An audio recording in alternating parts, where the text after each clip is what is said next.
estamos en la... Su dolor es el de todos, Toa.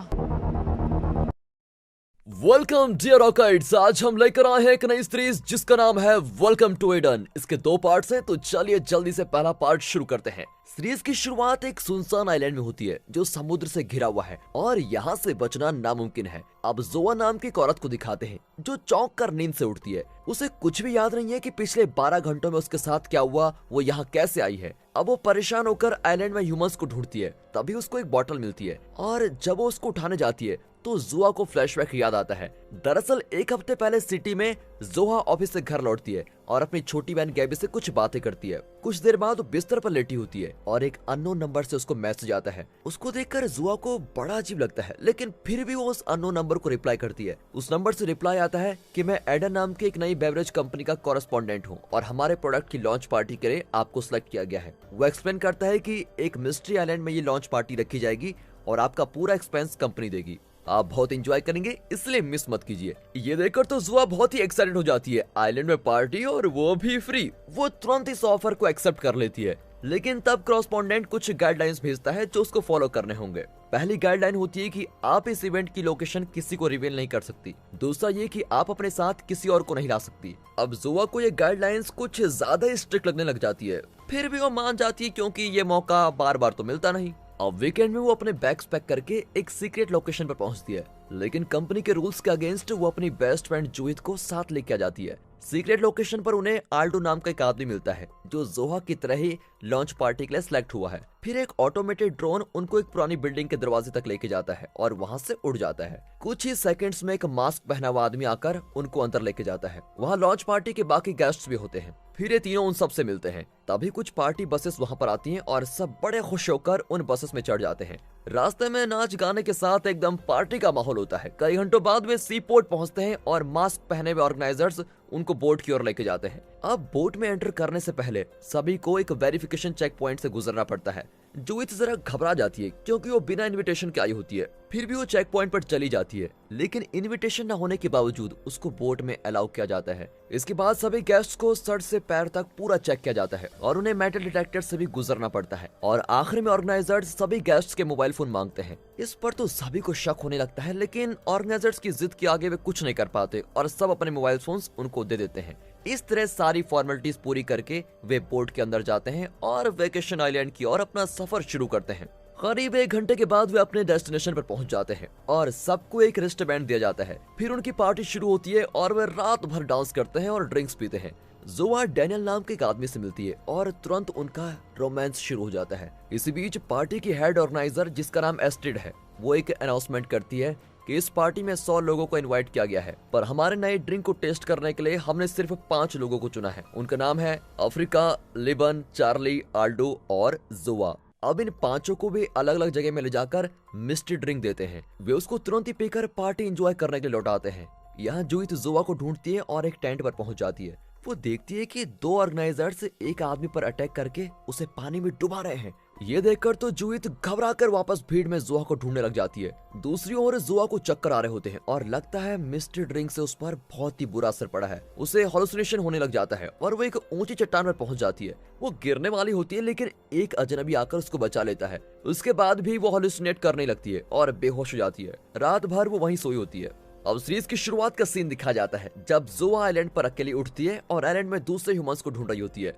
खुशकिस्मती से वो drink को test करने वाले बाकी 4 गेस्ट को देख लेती है। अब सब मिलकर आइलैंड को एक्सप्लोर करना चाहते हैं ताकि कोई क्लू मिले। कई घंटों की तलाशी के बाद वे रियलाइज करते हैं कि बाकी गेस्ट इनको छोड़कर बोट में यहाँ से जा चुके हैं। अब ये लोग क्या करेंगे? तभी एक ड्रोन आता है और इन्हें आइलैंड के दूसरे कोने में लेके जाता है। वहाँ एक मैंसन होता है जिसके अंदर इस आइलैंड के निवासियों को देखकर 5 शॉक हो जाते हैं। ऐसा लगता है कि इस इवेंट की हेड ऑर्गेनाइजर एस्ट्रिड उन लोगों की लीडर है। इस मॉडर्न सभ्यता में एस्ट्रिड इन 5 का स्वागत करती है। वो उन्हें समझाती है कि बदकिस्मती से कंपनी का बोट तुम्हें छोड़कर चला गया है, लेकिन वो जल्द ही तुम सबको लेने वापस आएगा। तब तक आप लोग यहाँ आराम से रह सकते हैं।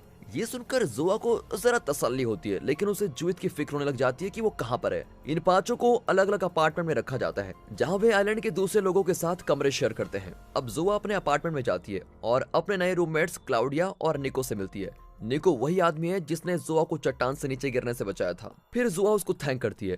जल्दी दोनों की दोस्ती हो जाती है और वे बातें करने लगते हैं, लेकिन क्लाउडिया चुपचाप दूर से उनको देख रही होती है। अगले दिन वे बोट के बारे में पूछते हैं तो बताया जाता है कि समुद्र में हाई टाइड चल रहा है, इसलिए बोट इस वक्त यहाँ पर नहीं आ सकते। यह सुनकर वे निराश हो जाते हैं, लेकिन फिर भी उन्हें विश्वास होता है कि बोट कभी न कभी तो जरूर आएगी। पर आर्लोको आइलैंड पर हो रही बातों को देखकर ऑर्गेनाइजर्स पर शक होने लग जाता है। अब अगले सीन में जोहा ऑर्जन नाम के एक आदमी से मिलती है और जोहा को उसका चेहरा कुछ जाना पहचाना सा लगता है। कुछ देर बाद उसे याद आता है कि ये पार्टी की रात जूहित के साथ था।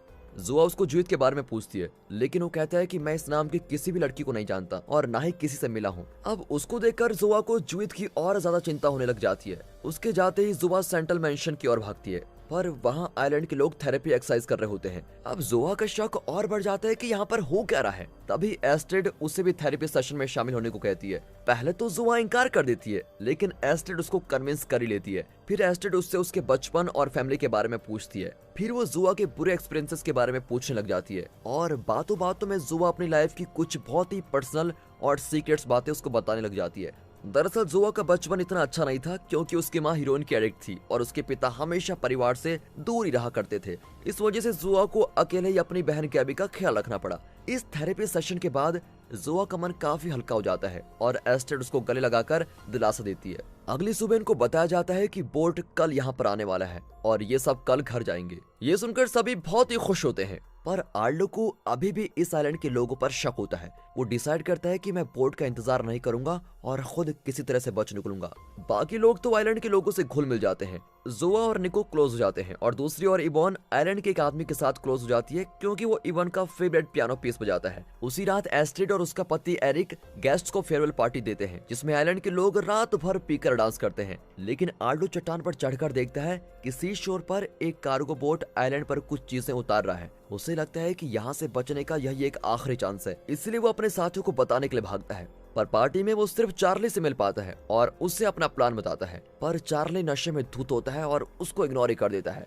अब आर्लो के पास अकेले बच निकलने के अलावा कोई रास्ता नहीं है। वो तुरंत शीशोर पर पहुंचता है और बोट की ओर स्विम करने लगता है। बोट पर चढ़कर वो कार्गो के बीच ही छुप जाता है। अब वो चैन की सांस लेता है और वहीं सो जाता है। कुछ घंटों के बाद बोट का इंजन रुक जाता है और आर्लो जागता है। वो जल्दी से ऊपर डेक पर जाता है, लेकिन वहाँ आइलैंड की एक औरत को देखकर बिल्कुल चौंक जाता है और उसके पैरों पर गिरकर कहता है कि प्लीज मुझे छोड़ दो। पर वो एक सेकंड भी नहीं रुकती और एक गैजेट से आर्लो के स्कल पर छेद कर देती है और आर्लो स्पॉट पर ही मर जाता है। अब वो औरत आर्लो की लाश आइलैंड पर पहुंचा देती है।